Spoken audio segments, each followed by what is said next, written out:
ஏடா பாய்ஸ், மறக்காமல் இந்த ரெசிபியை நோட் பண்ணி வச்சுட்டு உங்கள் ஃப்ரெண்ட்ஸ்க்கும் ஷேர் பண்ணிவிடுங்க. உங்கள் டெஸ்டோஸ்டெரான் பூஸ்ட் பண்ணுறதுக்கான ஒரு அருமையான ஒரு நோ சுகர் ஐஸ்கிரீம் எப்படி செய்யுதுன்னு ஃபுல் வீடியோ போய் பார்ப்போம்.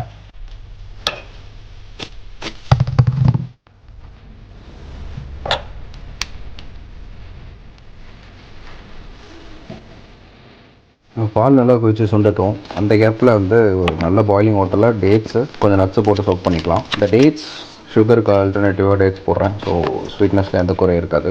கொஞ்சம் நட்ஸ் அண்ட் கிரேப்ஸ், இந்த ட்ரை ரைசன்ஸ், பிளாக் ரைசன்ஸ், அதை எல்லாத்தையும் கொஞ்சம் போட்டு சோக் பண்ணிட்டோம் அப்படின்னா நம்ம பிளெண்ட் பண்ணுற போது ஸ்மூத்தாக இருக்கும். அண்ட் மீன்வாயில் சோக் பண்ணுறப்ப இந்த ஆல்மண்ட்ஸோட ஸ்கின்லாம் எடுத்துடலாம். ஸோ கலர் டேமேஜ் ஆகாது.